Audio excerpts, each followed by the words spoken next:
Sam, you're back from a few days of illness. You good? I'm good. I'm back. Sweet, man. Yeah, just a moment of weakness, but it is Yeah, what it is. too bad. You just weren't man enough to ward off that head cold, huh? Exactly. Yeah. I'm ashamed. Tell me about that sleep last night, though. Yeah, I saw your screenshots had your sleep scores like off the charts. Yeah, hit a 90 on Aura, which is always nice. I think a good 8-hour, 40-minute sleep.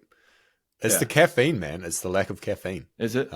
We can talk about that later, but yeah, I'm into fully it. tapered off now. I know in episode 1, we discussed it briefly, and you did the cold turkey thing because you're more badass than me.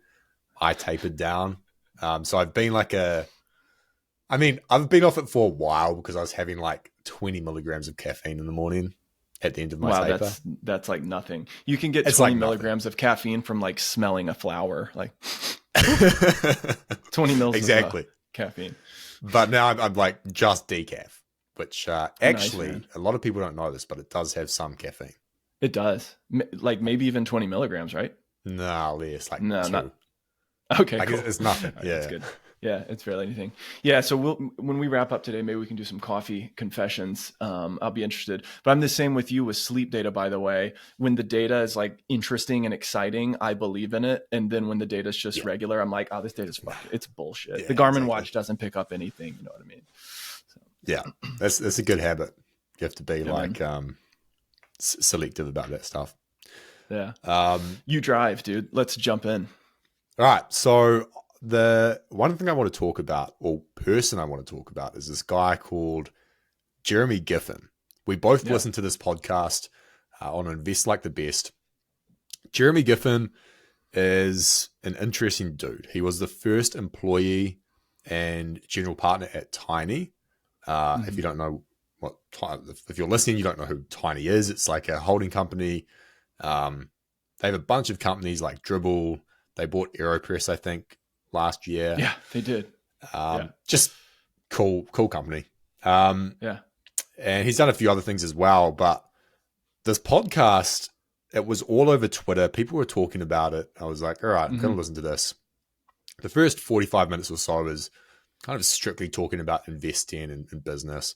Yeah. But then he gets into... Hang on there. What was the sort of Twitter sentiment? Were people saying like, this is amazing? Or were people like pissed off at him? Like, what was it? Was it No, they were like, this is such a good podcast. Like, you need to listen to this sort of thing. Yeah. And so after that 45 minutes, he starts talking about just, I guess, like ideas that he has. And I wouldn't call it advice, but just, I would call them contrarian thoughts. Like, he's definitely a contrarian thinker. And so I would love to dive into some of his ideas, some of his tweets, a lot of which I like, and some of which I think you disagree with, I kind of disagree with, or I think should be expanded more. And as a disclaimer, I think this guy is fascinating. I think he's awesome. So I'm like, none of what I say is criticizing him. I'm like, I think there are very few original thinkers out there, and he's one of them. So if you go to his Twitter account, you'll see the pinned tweet, and he's got these 6 pieces of advice, or not advice, these 6 ideas that he mentioned in the podcast. They are, number 1, all general advice is bad. 2, napkins beat spreadsheets. 3, you can tweet your way onto a yacht. 4, if you're making a pros and cons list, you've lost. 5, quarterbacks envy nobody. And 6, mansions are underpriced. And I think all of these are, I agree with them for the most part. So like, just to quickly go through those before I get into the other tweets. All general advice is bad. 100%. I think that's true. Not much debate there. Napkins beat spreadsheets. That's an easy one. Yeah, it's an easy one. Napkins beat spreadsheets. I mean, I guess, like, I'm not in the investment space, so it's like No, it's napkins beat spreadsheets, toilet paper beats napkins, because at least toilet paper you can wipe your ass with it. So it's good. Sorry, Jeremy. Gotcha. I got you, man. You can tweet your way into a yacht. This is kind of like part of a bigger idea that he talks about, which is like posting content is like underpriced. Like if you're good at it, Yeah. it can take you anywhere. Well, that's the Which I thing think that a I lot of people thought was underrate. that's something I thought was interesting about this guy Jeremy, and it always blows my mind how many people there are that sort of fit this bill. But this guy flew under the radar for like what, the last 10, 15 years, Yeah. I would think. Nobody's ever Yeah. heard of him. He didn't Yeah. publish shit, like no followers on Twitter, etc.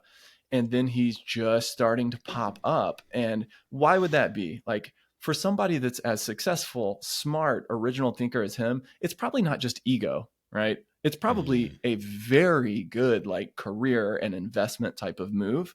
And you see the same thing, or I think we both saw the same thing with Alex Hormozy. Yeah, I went 34 years of life never hearing of this guy, and now I hear about him literally like every day. Yeah. And so yeah, I think he's really crushing that number 3 one, but he's got a lot to back up his content too, like a lot of big wins. Yeah, exactly. The fourth, if you're making a pros versus cons list, you've lost. I completely agree with this because I've done it so many times, and like every time I've done that, it's because I'm usually trying to avoid or ignore some sort of like deeper, how do I put it, like move or decision that is obvious, but I'm like suppressing it. I've never done a pros and cons list and like come out feeling good about the decision. You know what I mean? Yeah, that makes sense to me. I would guess that if you're making a pro and con list, the answer should be no. Is that yes? Like, is that it? Yeah. Okay. Yeah, Well, that's the whole summary. And that's coming from a person myself who I've made countless pros and cons lists, but I agree they've never gone anywhere. I wonder if he truly is talking about pro and con lists, or if he's talking about let me pull this up because loop. Yeah. He has like quick explanation. So the pros and cons list, if you have to spend, he's talking about investments in this tweet. If you have to spend countless hours debating an investment idea, you've already lost. The best investments should be easy, where everything lines up and it all makes sense. Leave the coin flips to the speculators who are forced to deploy capital on a specific timeline. But you can apply this to life because it's like the best. Actually, I was gonna say like the best decisions should be easy. I don't know if they always are. Ryan Holiday has this point of like, okay, you know that whole meme or that idea that like you should be fuck yeah or fuck yes about everything. Yeah, absolutely. That's like Derek Sivers, I think, started that one. Yeah. Ryan Holiday has this thing where he's like, I can't remember where he says it, but he's like, actually, no. Like, there's going to be a lot of points in life where you need to make a decision and you don't have that, and you still need to make the decision. And it's not going to be fuck yes. It's just like, you need to work through the complexities of that. So I think there's some truth to that as well. Yeah, I guess my angle is that the largest and most profound sort of like transformational type things that happen in life generally feel effortless. And they feel sort of like, oh, the stars all just came into alignment. And so I'm not talking about like small thing, or not small things, but like, should I buy this house or not? Like, not that that's a small thing, but I'm talking about like these big things. Like for me, it was like the way that I pivoted my career and ended up moving to New York City, and that kind of like massive transformation. And Tony Robbins says a thing that's like, transformation or like real change happens instantly without any effort. All the effort comes before that. And I think that's kind of an interesting clarifying point, that like that real profound kind of like deep change, it just happens. But you've probably put in a lot of work or experimentation on the front end. Yeah, that makes sense. The fifth point was that quarterbacks envy nobody. And his point here is like, the more, he actually says it, the more you understand who you are, the less you will envy those who you aren't. Which, when I understood this, or when I like heard this on the podcast, I was like, like go back 3 years. I was like, had a successful business, didn't know what I wanted to do next. And really, I just like didn't have any sense of direction or core. And so I was looking at all these people, like athletes and like this sort of business owner and this. And I was like, man, I want to do that. I want to do that. I want to do that. I could go and like, I don't know, do mountain guiding or something, like just all over the place. And it's because I didn't understand who I was or what I wanted. And so like a quarterback, like it's a pretty cool job. You know what you want. Like you're not going to be a quarterback and be like, oh, I want to do this instead. You know what I mean? Yeah.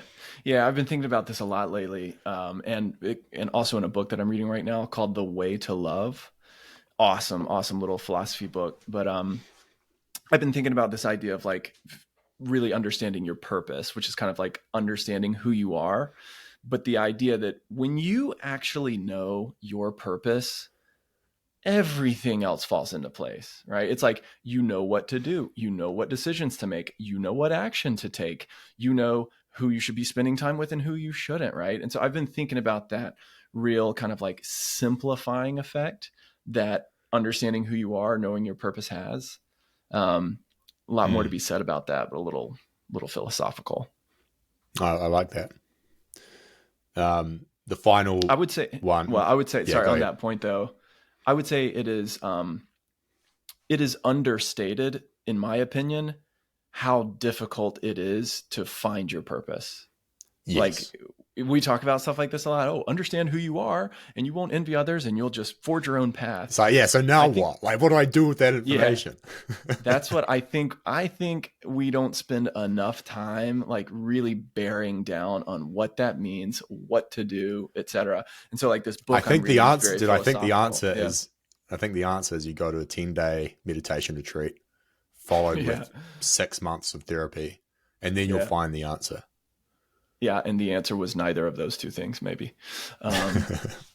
Yeah. Actually, a part of the answer for me involves experimentation and performance optimization, which will come full circle to, because Jeremy in that pod sort of threw some shade on the whole performance, like high performance world. So yeah. We'll get to that in just a moment. Mansions are underpriced. Pretty simple. Like his point here is, I don't know what this means. Well, the explanation is like when you buy a mansion or a jet or a yacht or something like that, you're not just buying luxury, you're buying the ability to shock and awe. And so you invite someone to your mansion or your yacht, like you're more likely to close a deal. To me, I don't know. This is like the odd one out on this list because I'm like, okay, cool. I can't afford a mansion, so that's maybe why I reject it internally. I just feel like the first 5 are really important. And that one's not that one's just okay. But I actually think some of his other tweets are way more interesting than this. I just wanted to mention that because it's like the pinned tweet, and if people look them up, they'll see that. One of them from Feb 2020, he says, long, as in I'm for, water filters, extremism, SAD lamps. I'm not sure what those are. Okay. Weightlifting, aesthetics, Financial Times, elite colleges, alternative capital structures, and Aquinas. And I'm short, rare doubts, liberalism, college, New York Times, Washington Post, Wall Street Journal, rationality, pop science, RSUs, franchise entertainment, talent agencies, and Descartes. Damn. Dude, you have to be a fucking smart person to put something like that together. And then to have the courage to put it out in a chunk like that. I knew what like 75% of those things even were, much less like have a real conviction about them. That's pretty amazing. Some of that strikes me as being sort of controversial. So maybe he tweeted that long enough ago before anybody was reading his tweets. Maybe. I went all the way back. Retweet it. See what happens. I should. I'll do that after this. Another thing he said, people waste so much of their time trying to improve when they should spend it figuring out what skill fits their born attributes. Tiger Woods won an under 10 golf tournament when he was 2 years old. The world record mile time for a 10-year-old is 5 minutes, 5 seconds. You think you can improve your way to that? This pisses me off. I don't disagree. What about you? I mean, I don't disagree, but like this is like, so when I went to university, I had a roommate for 2 years and we were best friends at the time. From the age he was 4 years old, he wanted to be a pilot in the Air Force. And that was it. His entire life, school, after school, career, college, you name it. Air Force pilot, the end. Guess what he did after college? Became an Air Force pilot, still is. Mm. Mm. And I have always been so envious of that, like kind of surface level envy, not because I want to be a damn pilot, but because I never felt or knew or maybe remembered what kind of convictions I had when I was younger. And I just Yes. lost all that shit. And it's hard Yeah. when you're between 25 and 35 years old trying to redesign your entire life. It's really hard to go back and reclaim that stuff and say, what was I good at? Like Mm. naturally just interested in. That's always been a tough one for me. And so, yes, I agree. Like Tiger Woods should have played golf, and I'm glad he did. But Yeah. 99.99% of the rest of us need like a little bit more of a boost, right? I'm on completely the same page, and I also envy the people who like know exactly what they want to do and have been that way for decades. I've never been like that. Like, Yeah, well, you know, like it's like when I was into it comes music, and I'm like, this goes. is what I'm doing for the rest of my life, and then like 5 years Yeah, later, it's like, yeah. maybe not. Would you So say I that agree you're with them. more? Would you think that you're more that way now than you ever have been before, or where are you in that kind of what moment are you? More, more clear. Yeah, mm-hmm. No, Right now, no, I don't think I am. I gotcha. think I'm more But you unclear have, than I have been in the past. and so what's an example of a time when you may have been clear, like when you were working on a new business and everything was going in that way, or Yeah, something like like that? when I started EDM prod, like those first 3 to 4 years, it's like this is exactly what I need to be doing, um, and there was nothing else. Yeah. But at some point So, in that journey, it was like, all right, what am I doing? Like, what should I do? yeah. So right now, though, you're doing a bunch of different stuff, Hmm. publishing articles, newsletter, YouTube Yeah, videos, etc. Um, Yet at the same time, and I'm the same way, like there's sort of this like inner conflict. It's like I'm doing all this stuff. I don't quite know what the end goal is or what the real purpose or calling is. So how do you think about the work that you're doing right now? Are you is it just experimentation? Are you just following some leads to see where they go? yeah. For me, it's like I spent way too much time trying to figure out the purpose on like an intellectual level, and that didn't work because you just Yeah. go around in circles. And what I noticed a while back is like, and you said this to me maybe 2 years ago. You're like, you need to be doing something. You can't just sit around doing nothing. Like I think you said when you exited your company, you were like you're working on an album, like you were doing something. Yeah. And so I was like, all right, I'm just going to do something. So I'm experimenting, but like Jeremy's tweet, I think I am doing things that kind of fit my born attributes. Whether they're born or Mm-hmm. not, there's a debate. But like, Yeah. I'm good at reading, researching, making content, writing, synthesizing information, and like a lot of my work now is that with YouTube and the newsletter. So I'm like following that path, but yeah, I think that I would say I am the person who's like just improving things and like optimizing for the sake of optimizing to some extent Yeah. because yeah, Me too, but I feel like it has led me down like the most interesting path lately. hmm. I'm like you know you go through this sine wave in life or over the course of a year, projects come and go, your energy comes and goes, whatever. I'm just at like a super kind of, to put it in like a really cliche type of way, but like I'm at a super high vibration. I have like a lot of like Yes. kind of focused energy right now, more so than probably the past year and a half. But the funny thing about right now, sort of the vision or purpose that I'm kind of like just starting to scratch the surface on, I'm actually scared of it. I'm like afraid of it.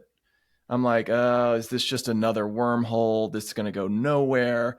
Am I just going to make a fool out of myself? Like I've tried so many different things over the years. And so I have this kind of fear of like, how do I know this is really the one?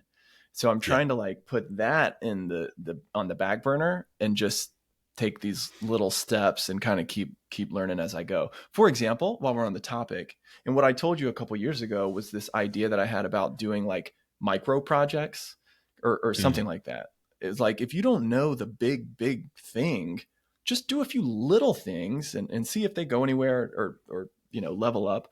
I still think that's like reasonably decent advice, although I agree with Jeremy that journal advice is worthless, basically.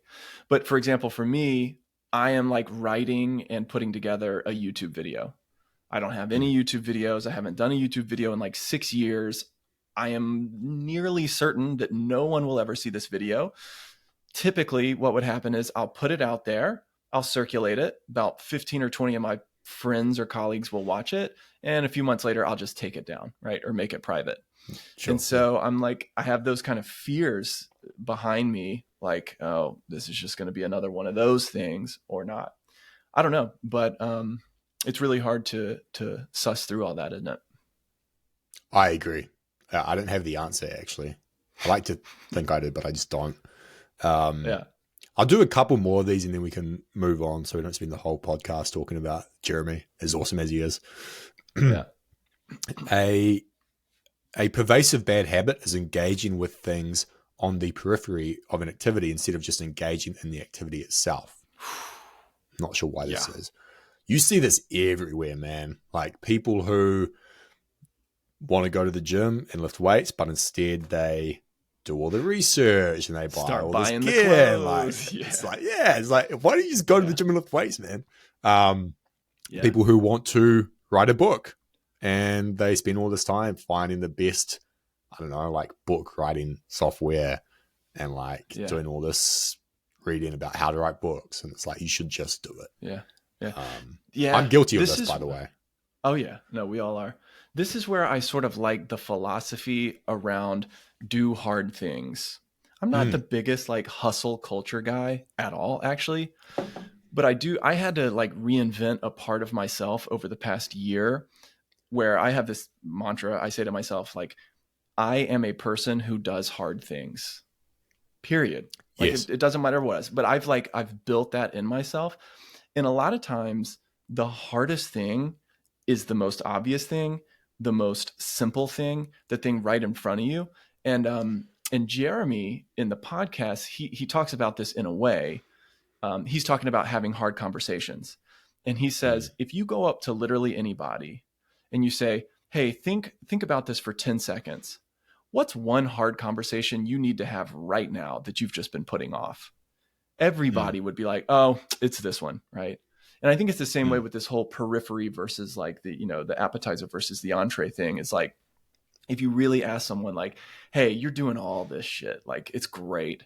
What's the one thing you really need to do to advance this project? They'd be like, oh, well, it's this. It's like, maybe you should do that. And then piggybacking there, one of my favorite quotes of all time, Stephen Covey. You know Stephen Covey? Of course.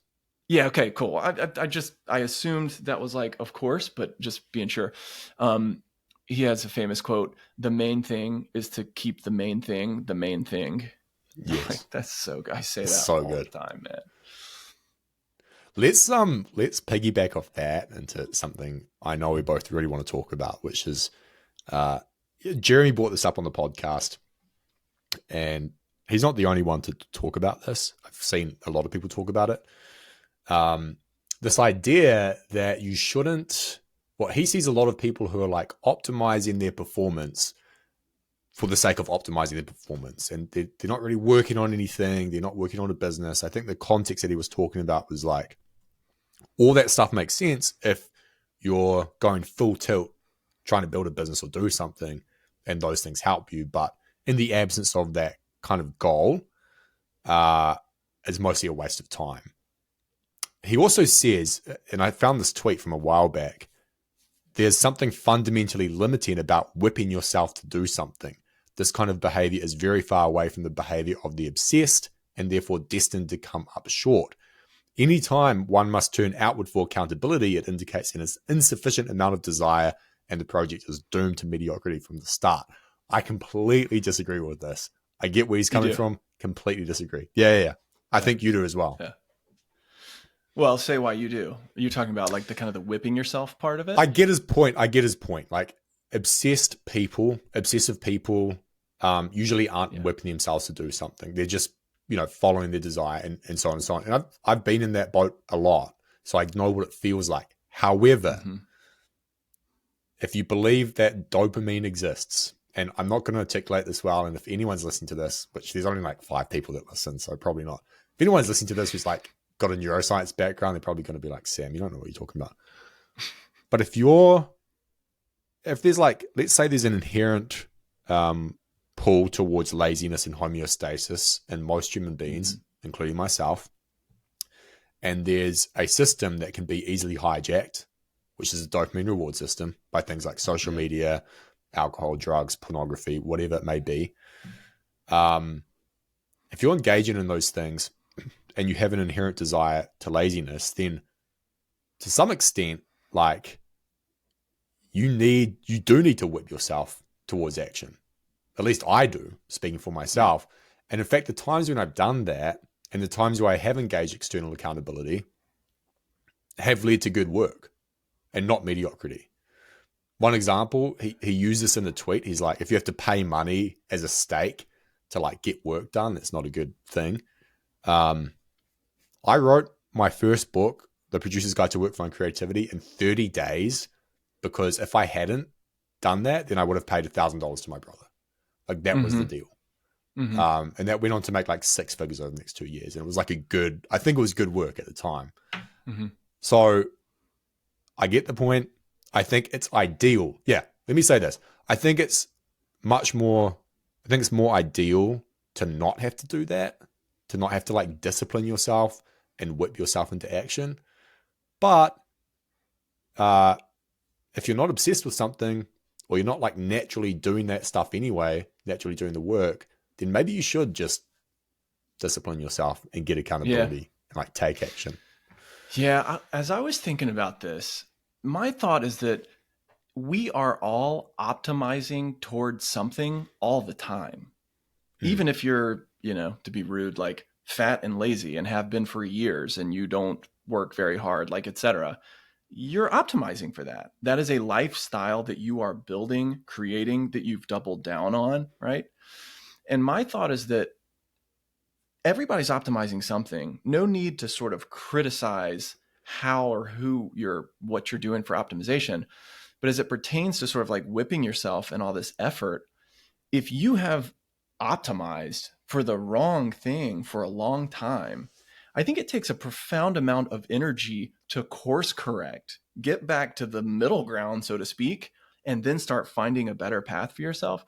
And so that's what I thought. He's sort of saying optimization without purpose is pointless. And my response is, well, in the absence of purpose, you got to fucking put in some work to find it, to chase that. And so, it rung a little hypocritical to me, because he spent half the podcast talking about how he travels and how he interacts with people and how he's a lazy investor. Every single one of those is a performance optimization. That's how he optimizes like his social relationships, how he optimizes his creativity, like, etc. And all of those are like excellent performance optimizations, if you ask me. Like, he doubles down on rest, he doubles down on travel, he doubles down on curiosity. Like, great. So that's what all the rest of us are doing as well. So I needed a lot of effort to course correct several areas of my life. But I'm already noticing, just in recent years, that things that used to take a lot of effort don't take a lot of effort anymore. Super quick example. I go for long runs in the morning before 5 a.m. now. That would have been completely impossible for me years ago. And I've legitimately gotten to the point where I personally enjoy it. I look forward to it the night before and the morning of, and I feel so happy about it when I'm done. But let me tell you, buddy, it took an ass load of work and discipline and whipping to get to that point. So I don't know where that leaves the insight, but those are the ideas I was thinking about. Yeah, I like that. I think in some contexts, this is definitely true, that like people over optimize or people think that their optimizations will get them the result that they want, which actually comes from something else. Mm-hmm. For example, people think that to build like a 7-figure, 8-figure business, they need to like optimize all these things. Again, working at the periphery, like that's what it is. It's like actually there are pretty unoptimal people out there who are like building great businesses. Yeah. And I do think there's also something to just the Chad energy, like not optimal, like smoking cigarette, drinking, like just putting everything, you know what I mean? Like I know people like that, they get a lot done, but I do think at some point it bites them in the ass. Yeah. And it I really have to screws like, things up. you know, if you're playing a long-term game or even thinking about like playing infinite games like the James Carse book that we both seem to love, like you just have to have a longer term view than that. Although incidentally, I was just reading the chapter in Atiya's book Outlive about centenarians. And that's so interesting to read about centenarians. Yeah. They smoke, they drink, they eat shit and hot dogs. And yeah, sure, plenty of them don't, but like, that was amazing to me. There's this like French lady who lived like 122 years. She smoked for like 70, 80 years or something. It's like insane, Exactly. man. To wrap this up, unless there's something else you want to say, Jeremy also tweeted, this was from a while back. He actually tweeted, self-improvement is just about preserving optionality until you figure out what you actually want out of life. So kind of he doesn't contradict himself, but it's like, yes, that's the point. Like if you, in the absence of a clear path, it is well worthwhile to work on things like fitness and health and mentality, and relationships and all these things, because eventually, assuming you're taking action on some things work-wise, eventually you're going to come across something where it's like, this is what I need to do. And you're going to have all these like resources and energy to put behind it. Whereas if you weren't working on those optimizations, you know, that hill is going to be quite steep, and you're going to be looking at it and going, it's going to take a while. My final thought on this, and this is the challenge to you, Mr. Jeremy Giffon. I challenge you to come on this pod. Just kidding. Hey, we're in the 2-figure downloads now, man. Oh, are we? Hell yeah. Yeah, I got like 10 on the last episode. Oh, perfect. Yeah. I think it was 4 of them were my mom and 2 of them were my dad. So, so here's a question to Jeremy. Why does Mark Zuckerberg do jujitsu and MMA? Because if you really think about that on the surface, it literally makes no sense. Dude obviously knows his purpose. He's building freaking Facebook his whole life. He's a billionaire beyond belief, like has tons of important stuff to do.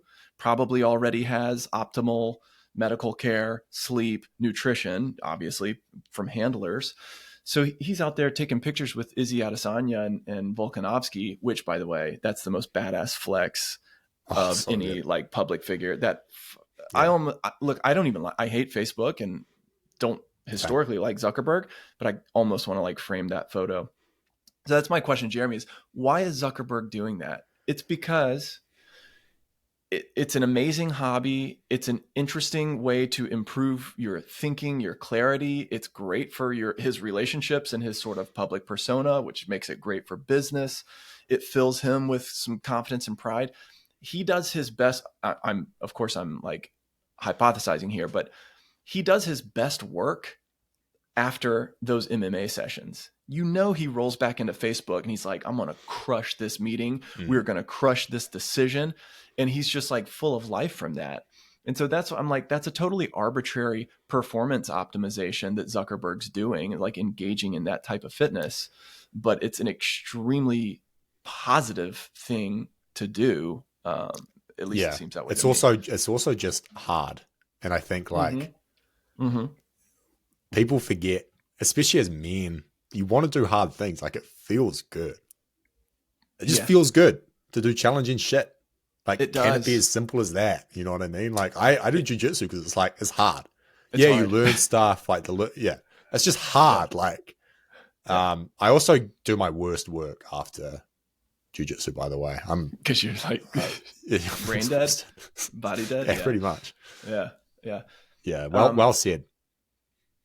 Yeah. The hard thing I had one more thing. Yeah. So one other thing for me is that when it comes to hard things, and in particularly like physical and like performance type of things, I have long believed that the body is the gateway to the mind. Like I fundamentally believe that the mind and your brain is way more important than the body. Like if I could choose between having like a sick, ripped bod or like an incredible brain, like I'd go for the brain. I don't know about So you. you're not long aesthetics like Jeremy is? Yeah. Yeah. I don't know. I'm kidding. I don't know what to think about that, but yeah, anyways, so I think about how the body is actually a really good gateway to all sorts of other things. And I think that's because with your own body, you can perform these little experiments and you get immediate feedback and evidence. And I was thinking about this. So like if you go and do bicep curls, 3 sets of 10, 3 times a week, and you do that for a month, you are going to see a difference, period. If you go and write, say, just journal or work on writing a novel, and you do that the same amount of time for a month, there's absolutely no guarantee that you're going to see an immediate result, know exactly what happened. Like you might see some results, but you're not going to see that like that specific concrete or rather discrete like feedback. And so I think that's why the physical stuff is so important in this conversation. It's like, it builds mood, it builds energy, it changes the way your brain works, it changes your brain chemistry, it just starts to open up all these other kinds of doors. And so that's why I personally believe physical performance, so to speak, optimization work is just categorically a good thing to do. You can take it too far, fine. Like, yeah, that's not great to go too far and like only have massive biceps and nothing else, right? But fundamentally, I think it is like a positive thing for men to do, probably all people, but one thing you said the other week, because we talked about this off air, you said, I do this to be a better dad. Yeah. And absolutely, like, I think it's easy. It's easy for me to kind of have work as like this North Star and everything feeds into that. But it's like your work is about 1/5 of your life or something like that. It's like, I do the physical stuff for the sake of doing the physical stuff, not to be necessarily be better at my work. That's just like a byproduct. Yeah, completely a byproduct. If anything, the reason why I do so much physical work is because of things that I wanted to improve with my energy and my mood. I mean, of course, I'm enjoying some of the aesthetic changes in my body. My wife doesn't really give a shit, if I'm being honest. And, nobody else does. Yeah, that's for sure. I get you. Same boat here. There's some good byproducts, but like I'm doing all the stuff that I'm doing truly for my brain. Yes.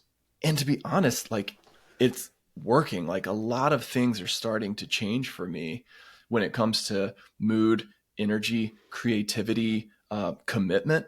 I think that's another underrated aspect of when you can commit to like physical goals and do the hard work and actually do them, it makes your other commitments that much kind of easier or accessible, right? So if I keep my commitments in the gym, you better damn believe I'm going to keep my, little pissant like work commitments or follow up on that sales email. Yeah.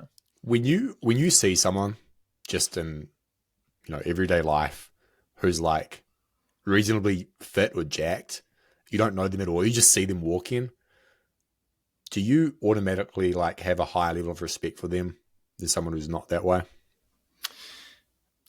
On average, I kind of do. I do. On average, because it shows a baseline level of commitment, right? It's similar to me, like if someone was in the military or if they were a college athlete, from like a job interview perspective. If you were a college athlete, I have like 10x higher hopes for you as an employee.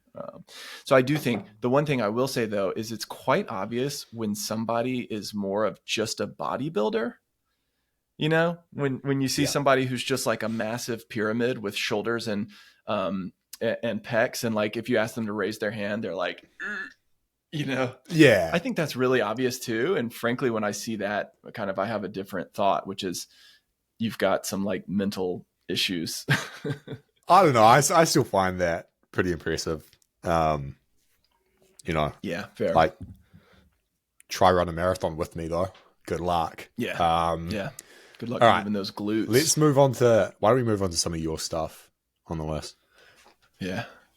Let's see. Okay. Have you ever seen a fat lion? No. No, you haven't. No, I haven't. And no, you definitely haven't. I'm talking about in the wild. So I'm reading this book called The Way to Love by Anthony DeMello. Have you heard of this guy? It rings a bell, but yeah, no. Real interesting. He died like 30, 40 years ago or something. He was a priest, but he's Indian. So he brings this sort of East meets West kind of thing together. So I'm reading this book. It's not a very Indian name. It's not his true name. Yeah, right? Tony DeMello, right? Yeah. I know. And he just makes this point. It just landed on me and it stuck with me. He was like, he didn't put it in those terms, but basically like when you look at an animal in the wild, they don't exert any, like they appear effortless. They're just perfect at what they do. They're not fat or skinny. They eat and drink the exact correct things. They exert the exact correct amount of energy for whatever they're doing. And I just started brainstorming about this. So I'm thinking about like a lion and the fact that there are no, fat lions in the world, basically. And so I thought to myself, okay, what do lions do? Just overall, they hunt, they fight, they play, they rest, and they bone or procreate, to be professional about it. And by the way, I'm totally, this is all off the top of my head. I did not do research on lions or something, but I thought those 5 categories are really interesting. And if you look at modern men in general, like here's some things we don't do. We don't hunt. We don't fight. We don't play. We don't rest very well, and like sleep is sort of like socially discouraged, so to speak. And then when it comes to procreation, lots of problems around this when it comes to porn and masturbation, and you name the rest. And so it just really got me thinking like about how men specifically have become so disconnected from some elements of nature, like capital N nature. And I'm starting to see, and I think you are too, a lot of this pendulum swinging back to some of these things. Like on a surface level, hunting, we've already talked about this a bunch, but like there's a huge groundswell in men wanting to hunt. Also just like living in the mountains, being closer to nature. I don't know if anybody's talking about this, but like 9 out of 10 sort of like high performance men or fitness influencer or whatever that I follow, they're in the mountains, dude. They're just like, oh, here's my cabin with my ice bath or whatever. They're getting a lot of connection to nature. And then, resting. All we talk about nowadays is improving sleep, tracking sleep, etc. Procreation, I don't have anything to say about that really that's of interest, but it's becoming a bigger priority for people. And I started also thinking about like, well, what are the things that have disconnected us from those like fundamentally sort of natural aspects of our life? And surprise, surprise, what I came up with is social media, gaming, and porn. I would say those are the 3 just big ones, because gaming touches a lot. Gaming touches hunting and violence, so to speak. It touches play. These are all modern substitutes for all of those things. And all those modern substitutes do is actually isolate you. And I was thinking about this at the gym today. I don't work out with anything in my ears. We've talked about that before too. And I'm with you. If I just have to walk on a damn treadmill for 30 minutes, I might listen to a podcast. In general, nothing in my ears. And I don't know if you go to a gym or if you see young men, I'm talking probably age 18 to 25 range, or even younger, maybe 16 to 25. they all have AirPods and over the ear things on in their groups together. Yep. And there's something about it. I see that and I'm like, oh, I there's don't the like demise. it, man. It's the demise of humanity when I see that. It's all of them. All of them. I saw them all today.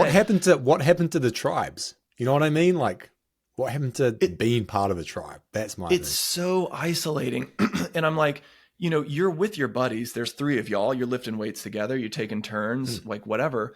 But what these things do is they completely disconnect the emotional side of play. And talk about another area where men have like stopped being like lions in the wild. It's like sort of our emotional constipation and our lack of like emotional kind of just even awareness or honesty about these things. And we've both been listening to Sean Puri talk about the total man. And I thought something really cool about how he describes the total man. It's, you do hard things. Yeah, you're accountable. You get business done. But you also face up to the conversations that you need to have. You face up to how you're feeling. You face up, you call that parent, you call that colleague, and you have that hard conversation that day, right then and there. And that's like a really less kind of discussed. That's a part of masculinity that sort of gets lost in the whole physical performance realm. For sure. So anyways, I'm just kind of like rambling around and curious your thoughts and responses. But I just thought that it hit me like an anvil when he was like, look at an animal in the wild. They are neither fat nor skinny. They have, everything is, and I'm like, okay, we have gotten so far away from that. I think there's a reason why someone like Liver King blew up so quickly. Yeah. Because he's a very, he's an extreme example, and there's a lot of issues with his brand, in my opinion. But, hey, people are attracted to an element of that, which is like the 3 things you mentioned. Like, social media is a poor substitute for community and tribe. It just doesn't work. Gaming is a poor substitute for competition and the reward cycle that comes with it. Porn is obviously a poor substitute for sex and procreation. It's like all these things are like perverted versions of what we should be doing, I think. Oh, God. That's how I think about it. Does this stuff make you just like profoundly depressed? A little bit. I'm not going to lie, because it's like, well, yes and no. I think I go through like waves of being black pilled about it. You know the black pill, white pill terminology. Yeah, some people don't. And then like also, I'm not optimistic, but I'm also like, I think because it's such an issue now, like you said at the start of this, there is a cultural turning of the tide, unless it's just the echo chamber that I live in. But I'm pretty sure there is. Like, talking to younger guys, they kind of get this. They don't want to be on social media as much. They want to do hard things, but again, that could just be the people I'm talking to. I don't know. I don't know what it looks like en masse. Yeah. And there's so many little trends that I track. Like, another one that has popped up a ton over the past few years is sun exposure. There's this huge pendulum swing away from sunscreen, away from sunglasses, in favor of, controlled and deliberate exposure. Dude, I haven't worn sunglasses in like 2.5 years now. I will only wear them in an extreme circumstance. Like, I'm on the highway at 4 p.m. It's got to be something extreme. I don't wear them. This one definitely ruffles feathers, but I also don't wear sunscreen. And I don't get sunburned. Huh? I don't wear sunscreen either. Yeah. And there's a lot of really easy ways you can manage your sun exposure. we just lost half our 10 listeners right Yeah, we're these people 5 sunscreen. Come on. I think I can turn it back to something. I can turn it back to something lovey-dovey, because I cut out all these paragraphs from the DeMello book, but there's so much that, like, if I read it, we would be here for the next 30 minutes. I'd just be reading. But he's got a chapter called Serpents and Doves, which, by the way, I was like, That's the most badass chapter name I've ever heard. If you're writing a book and you have a chapter called Serpents and Doves, you deserve all the respect and attention that you can get. But that chapter is about the animal thing. And then, so here's an interesting aspect of this, which is, okay, so if we're out of touch with this whole lion thing, like, how do you get back? So he says, there are two sources for change within you. One is the cunningness of your ego that pushes you into making effort to become something other than what you're meant to be, so it can give itself a boost or glorify itself. The other is the wisdom of nature. Thanks to this wisdom, you become aware, you understand it, and that is all you do, leaving the change type, the manner, the speed, the time of change to reality and to nature. So this is, this is really troubling for me and for you as people who put a lot of deliberate effort into things. And the proposed solution here is like, you should do nothing, basically. But let me read a little bit more of this. There's another way besides laborious self-pushing on the one hand and stagnant acceptance on the other. It's the way of self-understanding. This is far from easy because to understand what you are requires complete freedom from all desire to change what you are into something else. You will see this if you compare the attitude of a scientist who studies the habits of ants without the slightest desire to change them with the attitude of a dog trainer who studies the dog to make it learn something. So anyways, it's the philosophical angle of what we've been talking about this entire time, which is the course of laborious self-pushing versus stagnant acceptance, and what the kind of like middle way is. And, this guy's giving you the philosophical angle. He says that all you can achieve by your effort is repression, not genuine change and growth. And I'm like, damn, that's tough. He says change is only brought about by awareness and understanding. And he dives in a little bit deeper. I don't have to keep reading it, but yeah, I'm gonna have to read the book because like you definitely have to read. You saying that, I'm like, I completely disagree with that, but I don't know why. Yeah, it's a tough one. What's this other bit? Interesting. Yeah, it was. Anyways, the way to love. Watch out for fat lions. Well, dude, we've got a bunch of other things to talk about, but I think we should just wrap it up here. We're going to talk again this week, drop double episodes. It's a double header week. So get ready, all you 10 people. Yeah. Yeah, baby. Yeah, man. I thought this was awesome though, by the way. It was good. I really enjoyed this one. Yeah. I would say relative to our last two, this conversation felt like almost like a little bit more like a little bit more flowy and less like sort of, I don't know, all over the place or something like that. So yeah, I agree. Yeah. But still, my only metric of success here is your and my enjoyment and our interest in this stuff. So 100%. That's all I have to work off of right now. Right. 100%, man. All right, dude. All right. Chat ya. Peace. Catch ya.